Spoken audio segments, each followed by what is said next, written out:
अमेरिकाको न्युज त सुन्नुभयो होला है।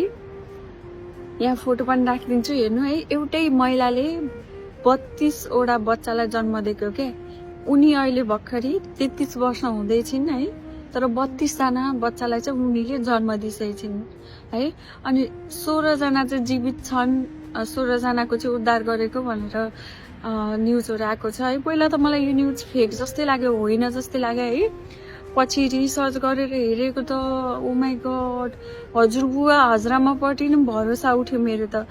बाबुआमालाई भन्दा पनि नाता नातिनको माया चाहिँ हजुरबुवा हजुरआमालाई हुन्छ भनेर भन्छन् नि त हाम्रो समाजमा है। तर त्यो पनि भरोसा उठ्यो क्या मेरो त आजबाट त्यो न्युज हेरेपछि। कोही माथि नै विश्वास गर्न सकिँदैन क्या। अनि त्यो बच्चाहरूलाई यस्तो अवस्थामा थियो कि उनीहरूको दिसाब पिसाब एकै ठाउँमा क्या। घाँटीमा त पुरै त्यो हुन्छ नि, त्यो साङ्ला जस्तो होइन, त्यो चेन जस्तो बाँधेर त्यो हुन्छ नि, बच्चालाई त्यो चाबीले लगाइदिएर कसरी चाहिँ त्यो सानो साना बच्चाहरूलाई त्यसरी राख्न सक्छ होला है एउटा मान्छेले, आफैले जन्म दिएको बच्चालाई है। अरूको बच्चा हुँदा त मन थर कामेर आत्तेको जस्तो भएछ भने आफ्नै बच्चालाई त्यस्तो पुरु तरिकाले कसरी राख्न सक्छ होला है। म त 3 छक परे। म त माइन्ड त यति डिस्ट्र्याक्ट भएको छ त्यो न्युज हेरिसकेपछि, कसम है। यस्तो पनि हुँदो रहेछ जिन्दगीमा। अमेरिका जस्तो ठाउँमा पनि, विकसित देशमा पनि यस्तो घटना घटेछ भनेर के है।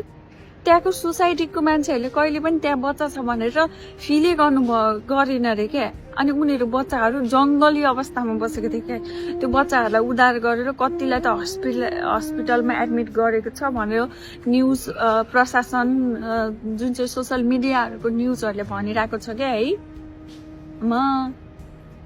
यसमा भिक्टिमको हो थाहा छैन, तर केटीको फ्यामिली पक्षले पनि आफ्नो छोरीलाई कन्ट्याक्ट गर्न खोजेको रे है। खोज्दाखेरि पनि कन्ट्याक्टमा नआएको, तेरो बच्चा यस्तो उस्तो मारिदिन्छु यस्तो भनेर परिवारलाई धम्की दिएको भनेर न्युजहरू बाहिर आइरहेछ है।